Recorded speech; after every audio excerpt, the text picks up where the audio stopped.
దిక్కచ్చిగా ఒకటే రాస్తారు.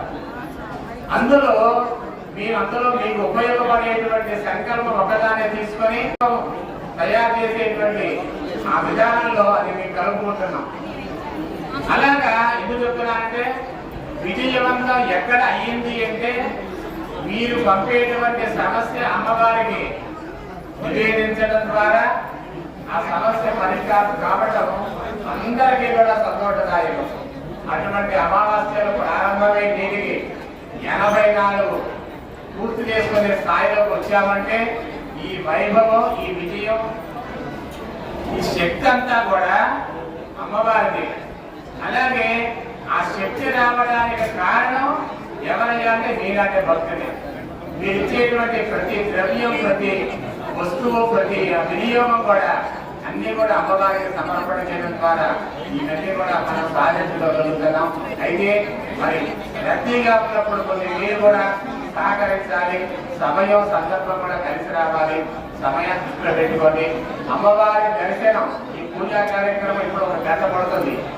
ఈ గంట పూర్తి కాగానే వెంటనే అందరికీ కూడా లోపలికి అంతరాలయ దర్శనం కూడా ఏర్పాటు చేయడం జరుగుతుంది. కాబట్టి ప్రతి ఒక్కరూ సహకరించండి, సమయమనం పాటించండి, తొందరపడద్దు.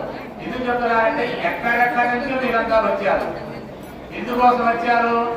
ఏదో ఒక సమస్యతో ఇక్కడ అడుగు పెట్టాం. ఆ సమస్యను మర్చిపోయి ఎప్పుడు దర్శనం తీసుకుందామా, ఎప్పుడు బయటికి వెళ్ళిపోదామా అనే ఆదుర్దాలు చాలా మంది ఉంటున్నారు.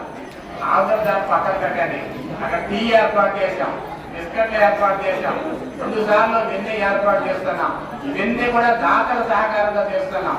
అలాగే సాయంత్రం మరి దాదాపుగా 7:30 గంటల కాలంలో దాదాపు 4 రకాల ప్రసాదాలు అవన్నీ కూడా భోజనంతో సమానంగా ఉండే విధంగా ఏర్పాటు చేస్తున్నాం.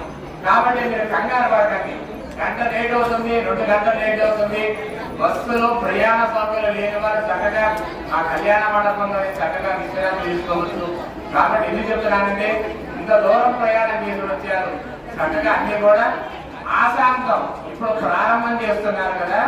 ఇది పూర్తయి ఆ కలసజలం అలాగే ఆ తీర్థం మీ చేతికి వచ్చేంత వరకు కూడా ఆ కార్యక్రమం పూర్తి కానట్టుగానే భావించాలి. కాబట్టి ఈ కార్యక్రమాల్లో ప్రతి ఒక్కరు పాల్గొని అమ్మవారి అనుగ్రహానికి పాత్రలు కావాల్సిందిగా మరి కోరుతూ ఈ కార్యక్రమాన్ని కొనసాగించవలసిందిగా బయలుదేరాం.